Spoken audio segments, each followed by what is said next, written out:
Muy buenos días, gracias por acompañarnos a esta transmisión, donde desde la Universidad Politécnica de la Región Laguna tenemos a un gran invitado.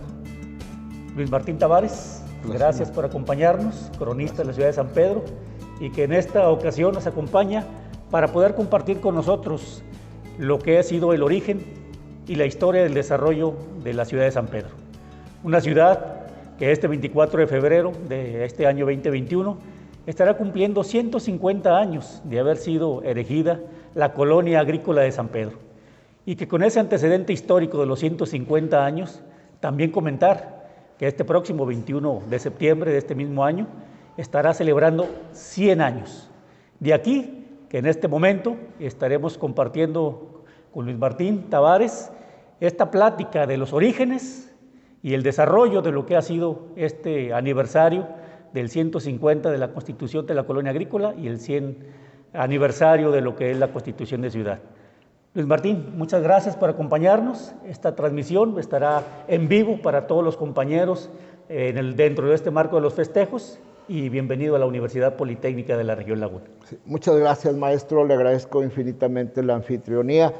Y bueno, pues estamos de fiesta en San Pedro, celebramos nuestros primeros 150 años de historia, y yo le agradezco en especial que nos reciba aquí en la Politécnica, porque en este sector del municipio, en esta parte alta que le llamamos nosotros, han ocurrido hechos históricos muy importantes. Muchas gracias, maestro. Al contrario, bienvenidos, y estamos a la orden para escucharte y que nos compartas todo este anecdotario de lo que ha sido la historia de este gran municipio, San Pedro de las Colonias. Gracias, señor. Y bien, amigos, como les comentábamos ahorita en la introducción que nos hizo favor de hacer el maestro Indalecio, rector de la Universidad Politécnica de la Región Laguna, el día de hoy, 24 de febrero del año 2021, es una fecha muy importante para los sanpetrinos y para el estado de Coahuila, creo yo, en general, ya que hoy se cumplen precisamente 150 años de que entró en vigor el decreto 124 de aquella legislatura vigente en ese momento, en el cual se autorizaba la creación de la colonia agrícola de San Pedro. El origen de nuestro municipio es algo interesante porque los promotores de la fundación de la colonia señalaron que se iba a llamar la colonia agrícola de San Pedro por encontrarse en las inmediaciones cerca de donde estuvo la antigua misión de San Pedro de la Laguna, o la misión de San Pedro. En el proceso colonizador, después de 1521, con la caída de Tenochtitlán y todo el proceso de colonización y conquista por parte de los españoles, empezaron poco a poco a poblar, a colonizar, y en ese proceso las primeras expediciones que se van a hacer en esta parte de lo que hoy es la República Mexicana, la van a llevar a cabo un grupo de sacerdotes franciscanos. Son los primeros que empiezan a explorar. Viene la colonización del norte al sur, y en el caso de la comarca lagunera, los padres franciscanos empiezan a seguir las causas del río de las Nazas. Nuestro río, hoy conocido como río Nazas, fue denominado así porque los sacerdotes encontraron en el cauce del río una serie de trampas para peces que usaban los naturales de esta región, y eran parecidas a las trampas para pescar que hay en España, que allá se les conoce como nazas. Por eso se le conoce al río primeramente como el río de las Nazas. Esas expediciones van a ser las primeras que se van a hacer. Posteriormente, a la altura de 1595-96, empiezan a fundarse una serie de misiones. Estas son ya propiamente establecidas por un grupo de sacerdotes jesuitas, encabezados primordialmente por Juan Agustín de Espinosa, quien es un criollo, es un hijo de españoles, ya nacido en el estado de Zacatecas, en Real de Minas.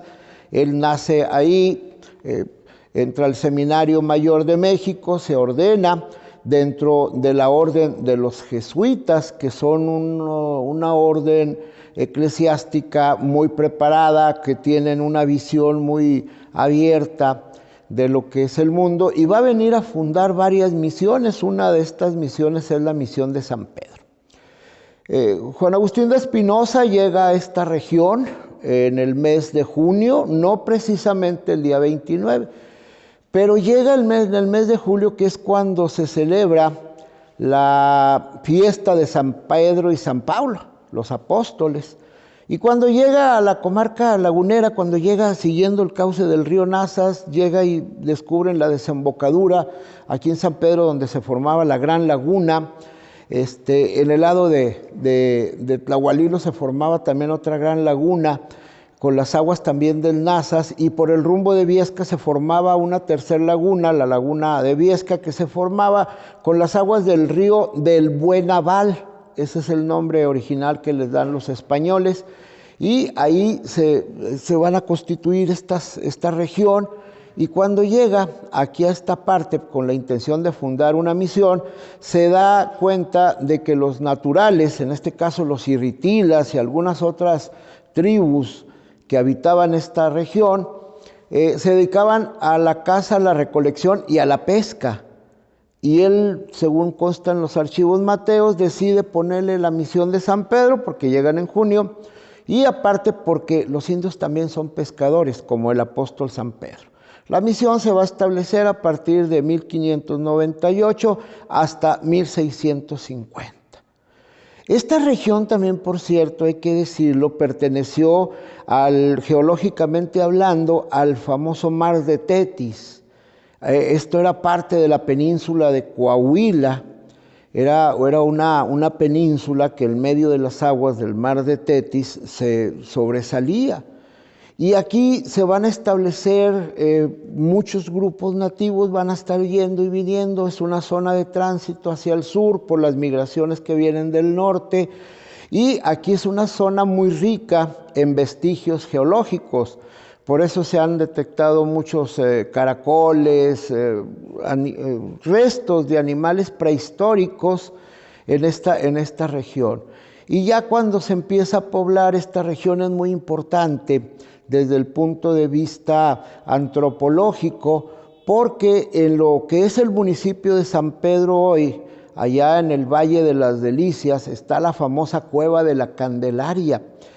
Por lo regular, las tribus, los naturales que habitaban en esta parte del continente, no tenían lugares de entierro. Ellos dejaban los cadáveres a la intemperie o los incineraban, eran otras costumbres. Y aquí, en lo que se llama Aridoamérica, o que es aparte de lo que después se conoció también como la Gran Chichimeca, vamos a encontrar la Cueva de la Candelaria, que es una tumba, es una cueva un sepulcro donde se sepultaron, donde se depositaron los restos de cientos de naturales. Hay muchos misterios todavía acerca de qué tribus eran, de por qué aquí sí y en otros lugares no. Fue un descubrimiento arqueológico y antropológico muy importante. Desgraciadamente eso fue en los años 70, hubo un gran saqueo, pero se rescató gran parte de esos vestigios de la Cueva de la Candelaria, que están, por cierto, en el Museo Nacional de Antropología. Entonces, nuestro municipio, desde antes de que llegaran los españoles, ya era una región importante, ya hay cosas muy importantes, muy sobresalientes en ese sentido. Después del establecimiento de la misión, no se puede sostener durante mucho tiempo el establecimiento, la propia misión, y todo es trasladado, aproximadamente en 1650, se llevan todo a Parras, ¿verdad? A la misión de Parras. Pero antes de que se lleve aquello, se empiezan a establecer algunas poblaciones, principalmente en nuestro municipio. Ya para 1660, 1650 se tienen antecedentes del establecimiento de la hacienda de San Lorenzo. También se tienen ya poblaciones como Las Habas, San Nicolás, Mairán. posteriormente surge San Esteban, del lado de lo que hoy es el municipio de Viesca, Hacienda de Hornos. O sea, esto no quedó completamente deshabitado. Con el paso de los siglos viene la independencia de nuestro país, y es cuando este gran territorio, que fue parte del marquesado de Aguayo, empieza a ser fraccionado y vendido.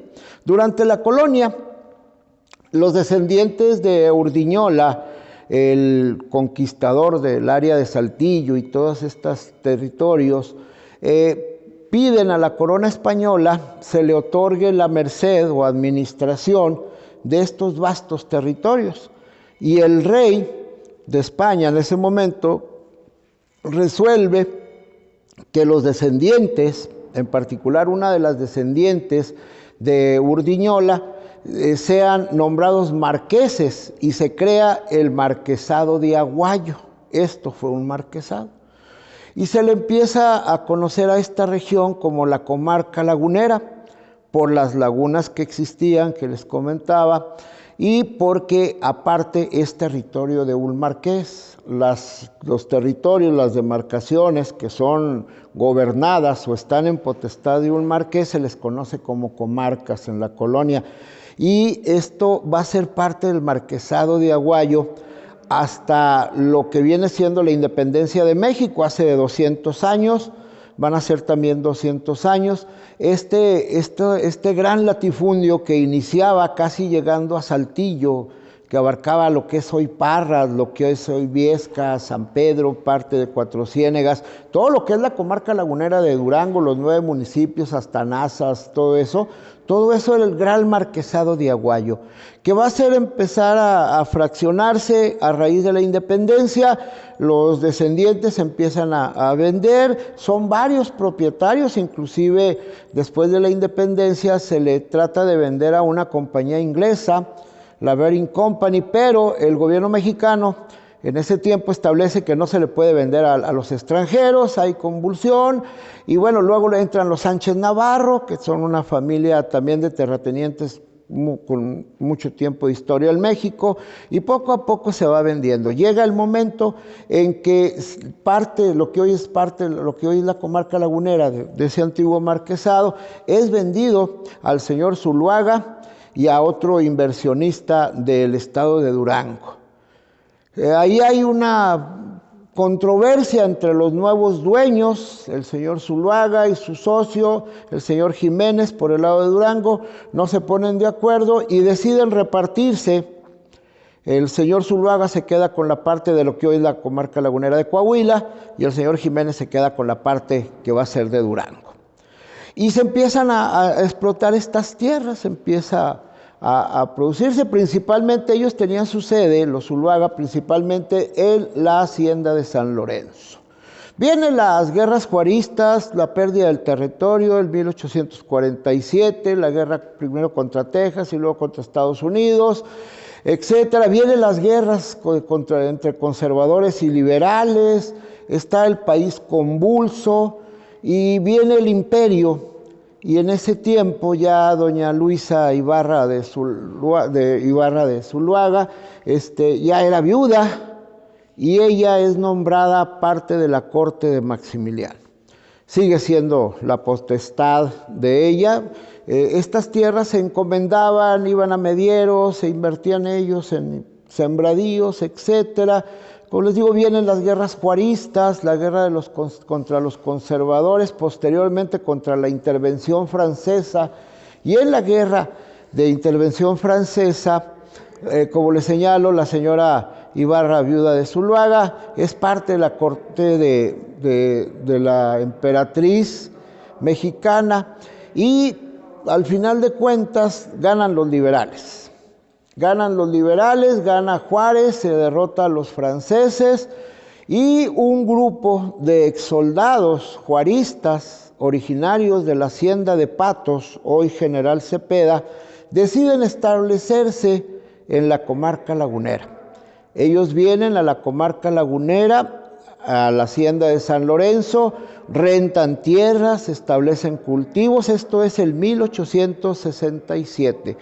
a finales de 867. En 869 hay una gran inundación, una avenida muy grande del río Nasa, se inundan sus cultivos y ellos deciden ponerse de acuerdo para solicitarle al gobernador, al entonces gobernador Victoriano Cepeda, que fue por cierto 7 veces gobernador del estado de Coahuila, que les autorice la creación de una colonia agrícola. Ellos ya habían explorado, ya habían visto que esta parte de la comarca lagunera, esta parte de la República, era propicia para la siembra de algodón. En aquellos tiempos no existían los cultivos sintéticos, era principalmente fibras naturales lo que se usaba para todo, para la ropa, para los implementos. Y el asunto del algodón se podría sembrar aquí, ya se había experimentado desde 1820 y tantos, ya en lo que hoy es el perímetro Levin, allá por el rumbo de Gómez Palacio, ya se había experimentado la siembra del algodón.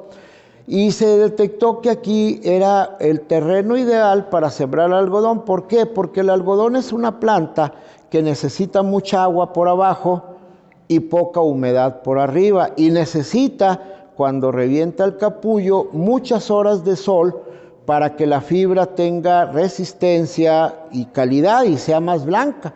Entonces, en esta región donde el 95% de los días del año son soleados, pues era la región propicia, desembocadura de un gran río, tierras muy fértiles, fertilizadas por miles de años de limo que trajo el río cada vez que venía. Entonces era la región propicia. Aparte, otro detalle, el principal productor de algodón en el mundo en aquel tiempo era Estados Unidos.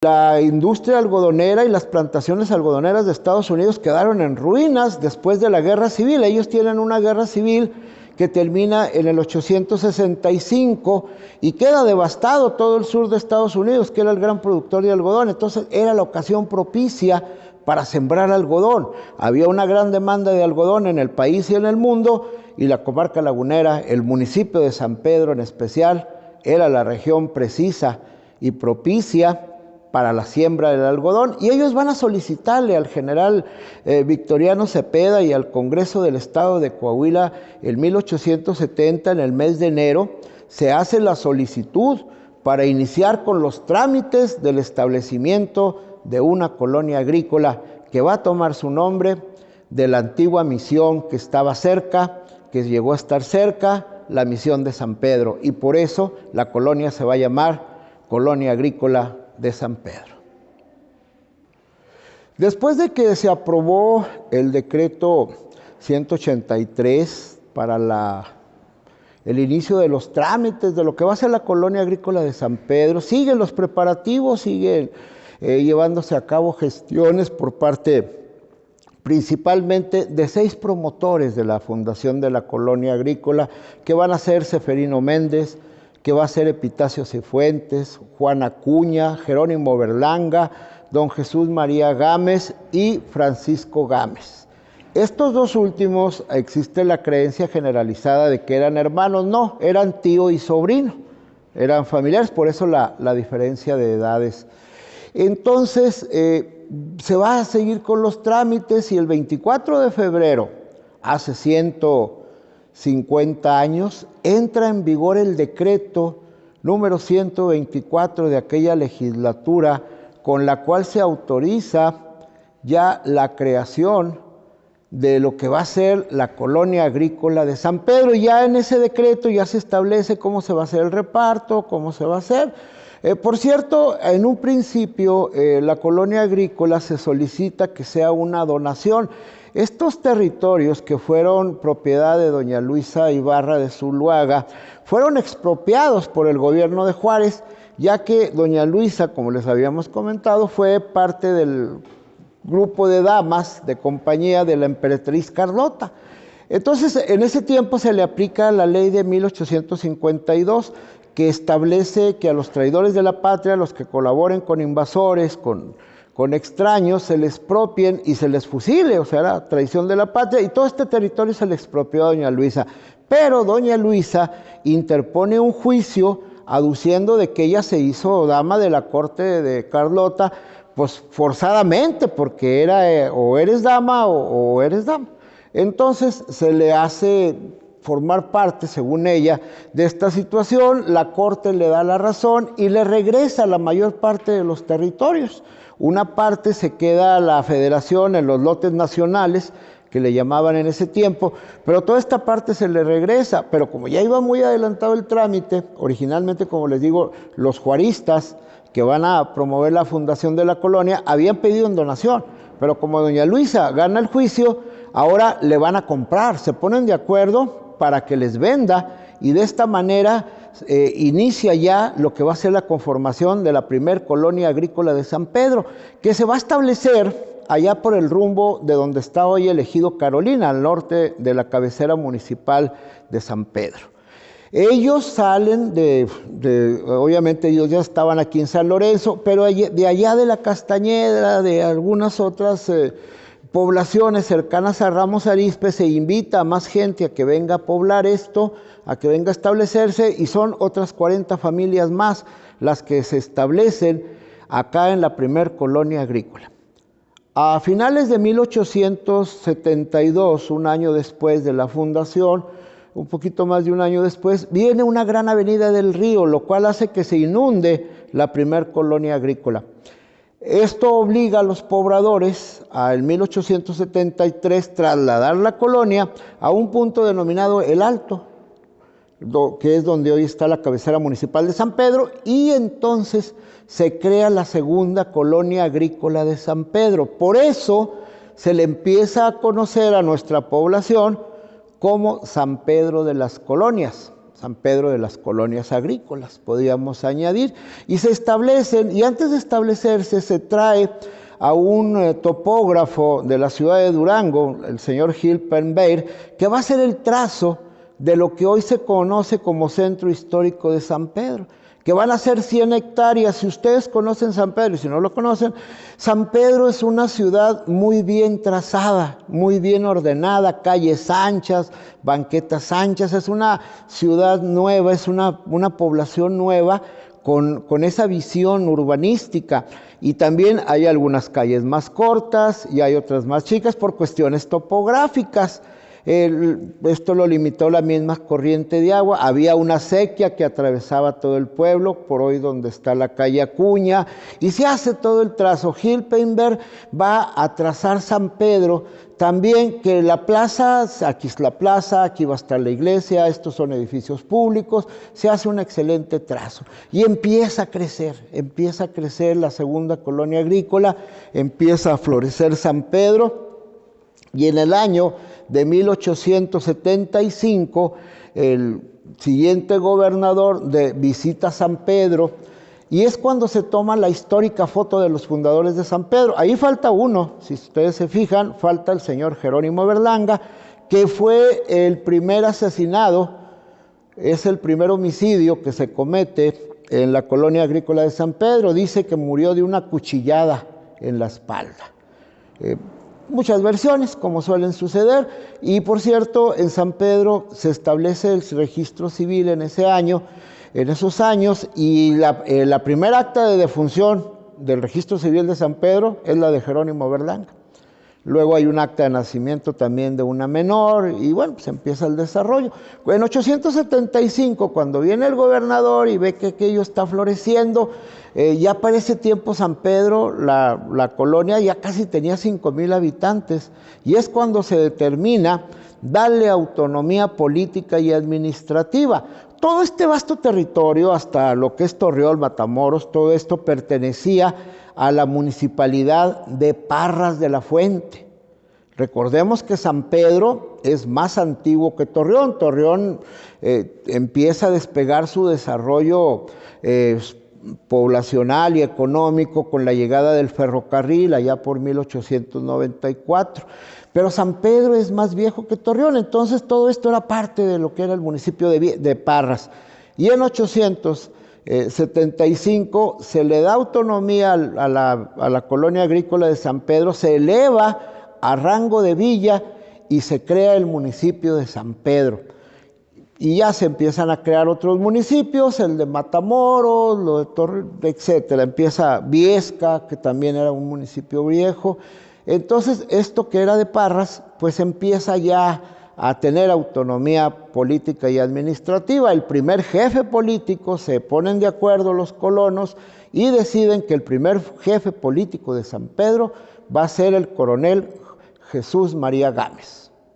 Y él es nuestro primer, por así decirlo, equivalente a presidente municipal. La colonia va a crecer rápido. El algodón es un cultivo que deja mucho dinero. De esta manera empieza a llegar gente, inversionistas de todas partes. Empieza a florecer la ciudad, llega el ferrocarril. El primer ferrocarril que llega es el Internacional Piedras Negras, México, que pasa aquí por lo que hoy es la Calzada Alianza, rumbo a Hacienda de Hornos, Viesca y Torreón por aquel lado. Se construye un ramal a Parras.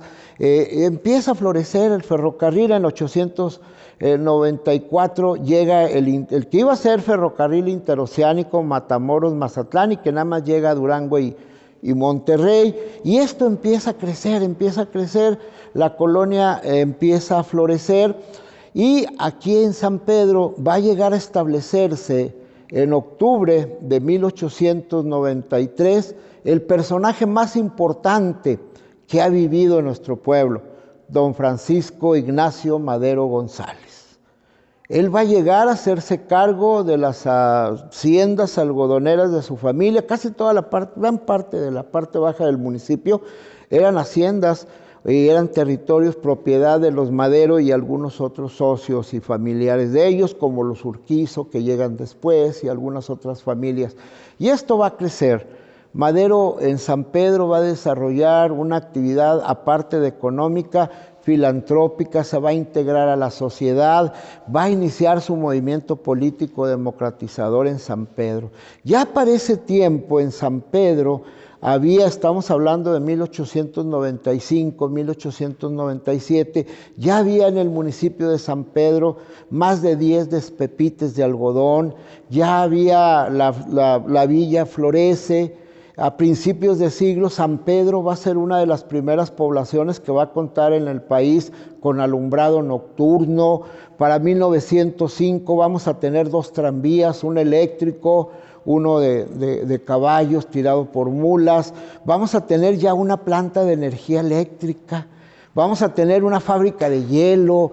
Va a florecer enormemente San Pedro. Y en este contexto, Madero, cuando llega a San Pedro, pues conoce las bondades del desarrollo económico y social que da la producción de algodón. Se construyen los grandes palacios, las grandes herencias de esa época de esplendor algodonero las tenemos con la Casa de los Corral, con la Casa Quemada, con la Casa de los Domene y muchas otras joyas arquitectónicas que desgraciadamente fueron derruidas en el paso de los años. Pero San Pedro va a florecer, pero también en San Pedro Madero va a encontrar una gran desigualdad social, una gran miseria.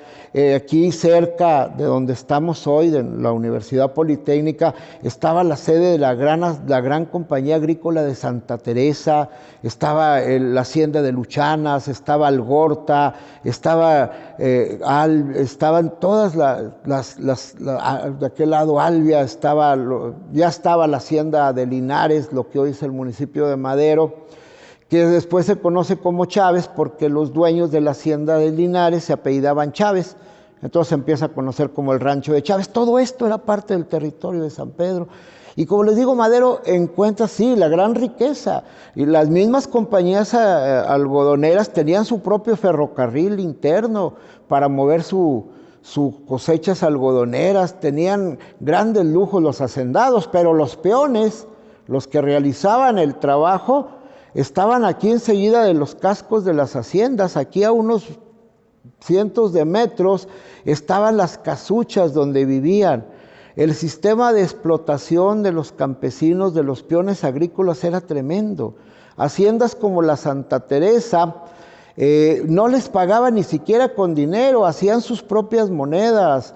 Ellos mismos, un peón ganaba 1 peso, sí, pero no le pagaban con dinero en efectivo, le daban con las monedas, los billetes ovales que hacían las haciendas y solamente podían comprar en la tienda de raya. Era un sistema de explotación tremendo. Aparte, en el país, Porfirio Díaz se había eternizado en el poder. Había una gran inmovilidad social, no se respetaba la democracia, no se respetaba el Estado de Derecho. Y Madero, que llega de Europa, que conoce el mundo más avanzado, que está en Estados Unidos, que conoce esos países demócratas y liberales, dice que no puede ser posible que nuestro país, siendo tan rico, teniendo tanto potencial, tanta riqueza natural y humana, esté en las condiciones en que está. Y él, preocupado por toda esta situación, empieza en San Pedro un movimiento democratizador de conciencia social para buscar, primero, que se respete el voto, segundo, que se respete el Estado de Derecho y que la justicia se imparta de forma real. Madero en San Pedro va a fundar su primer club demócrata, que se va a llamar Benito Juárez. Él admiraba mucho la figura de Juárez. Recordemos que hay un periodo histórico después de las guerras de intervención francesa, cuando Juárez gobierna, y se ha idealizado mucho ese periodo como un periodo donde se respetó mucho el Estado de Derecho, donde hubo grandes avances civiles y democráticos. Entonces había una gran admiración por Juárez, y Madero admiraba mucho a Juárez, y por eso a su primer club le va a poner Benito Juárez. En San Pedro, Madero también va a publicar su libro La sucesión presidencial, a editar el periódico El Demócrata. Madero tiene una gran actividad política y social en San Pedro. También en San Pedro, Madero va a fundar un club espírita. Recordemos que Madero creía en esas corrientes pues sí, personales, llamémosle. Madero era masón, era liberal, era espírita, era abstemio, era vegetariano y era creyente. Él creía, era católico, pertenecía a la Iglesia Católica. Inclusive en los archivos parroquiales hay un gran número de documentos donde Madero, primero con sus hermanas y después con Sarita, fue padrino de bautizo, matrimonio, etcétera, de mucha gente. Madero no solamente fue a hacer negocios, Madero fue parte de la sociedad sanpetrina. Y a partir de San Pedro inicia un recorrido nacional para buscar la creación de un partido nacional antirreeleccionista, porque Madero tiene su primera participación en política en San Pedro, en las elecciones municipales de 1904, va a apoyar la candidatura por parte del Club Demócrata del señor Rivas. De Francisco Rivas, él va a apoyar, va a estar detrás de eso. Les hacen fraude. Madero cuenta en uno de sus discursos que estaba la votación muy bonita, mucha gente estaba yendo a votar a favor de don Francisco Rivas. La urna estaba en el kiosco, la gente se arremolinaba para votar por el cambio democrático, ya no los porfiristas, sino alguien del Club Demócrata municipal, pásenle a votar allá. Y obviamente solamente dejaban entrar a los simpatizantes del candidato de porfirista.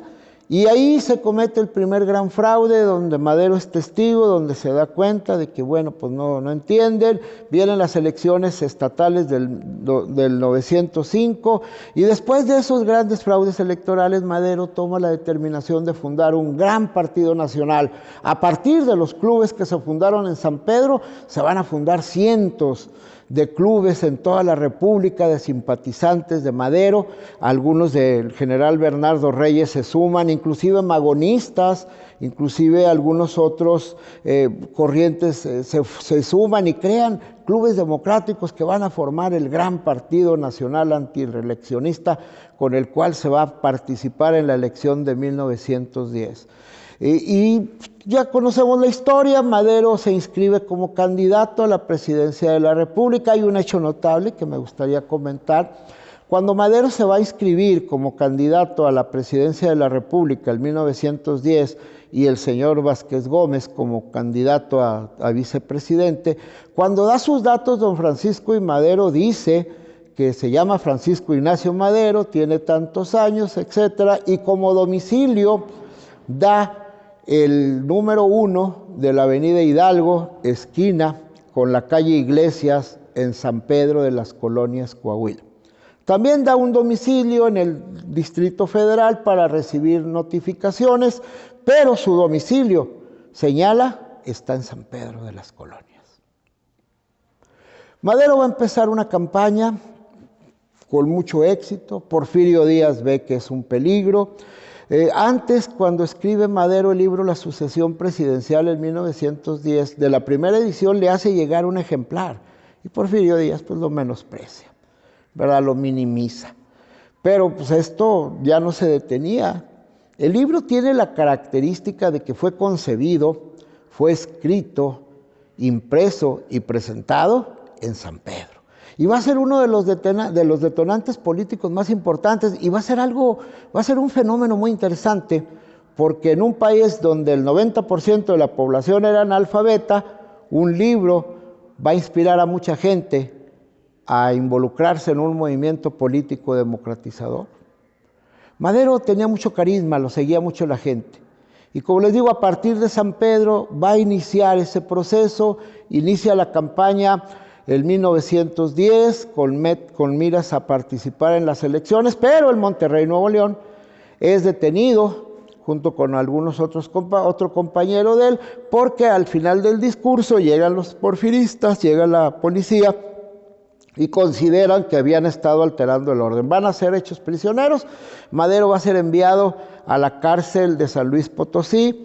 Pasa la elección federal, pasa la elección de Porfirio Díaz, se consuma el fraude, se vuelve a reelegir don Porfirio y empieza a circular el rumor de que van a matar a Madero.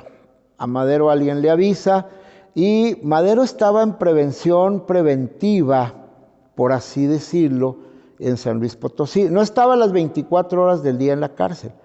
Gracias a la intervención del señor Limantur, secretario de Hacienda de Porfirio Díaz, que era compadre y socio de don Evaristo Madero, el abuelo de Madero, se le había concedido la gracia de que pasara las noches en la cárcel y los días le daban chance de que saliera. Pues en unas de esas que le dan chance y que le avisan que lo van a matar, se disfraza de ferrocarrilero y en tren se va a Laredo, cruza la frontera y se establece en San Antonio, Texas, y allá se establece la sede del Gobierno Libertador de México. Y allá en San Antonio, Texas, va a publicar el Plan de San Luis, con el cual va a convocar a los mexicanos a levantarse en armas contra el gobierno porfirista el día 20 de noviembre. Y va a empezar la Revolución Mexicana en San Pedro. Va a haber el primer levantamiento el 21 de noviembre de 1910 y va a empezar el proceso revolucionario. Luego en San Pedro van a ocurrir hechos muy importantes. Madero gana la revolución armada, la primera toma de San Pedro se da el 26 de abril de 1911. Luego Madero es electo presidente de la República. El mes de octubre se lleva a cabo la segunda vuelta. En ese tiempo, por cierto, durante muchos años las elecciones en México se hacían mediante un colegio electoral, algo parecido a lo que se sigue haciendo en Estados Unidos.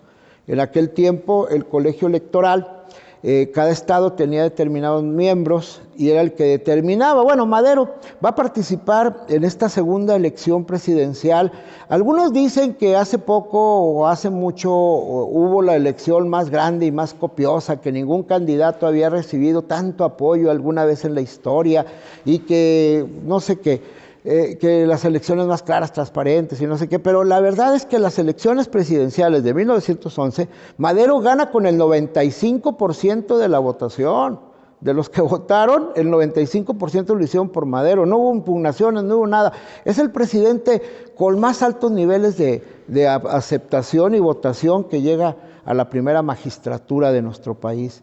Y antes de irse Madero a tomar protesta como presidente de la República, va a estar en San Pedro y va a pronunciar un emotivo discurso en el cual inicia diciendo que va a San Pedro porque le quiere dar las gracias al pueblo de San Pedro por todo el cariño, apoyo y afecto que tuvieron para con él. Dice que ahí conoció lo más noble del pueblo mexicano, que ahí pasó los mejores años de su vida, y que si bien es cierto, él nació en Parras de la Fuente, su pueblo adoptivo es San Pedro. Por eso para nosotros Madero es nuestro paisano adoptivo, es nuestro paisano. Él se hizo sanpetrino como cientos de miles de gente que han venido a nuestro municipio y han establecido en él su hogar, su fuente de trabajo, el lugar de residencia. Y Madero se va diciendo que nunca va a olvidar al pueblo de San Pedro y que siempre lo va a llevar en su corazón.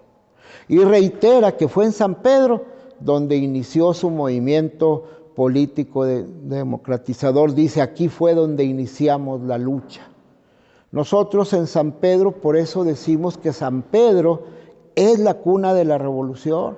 No porque nosotros lo digamos, porque lo dijo Madero.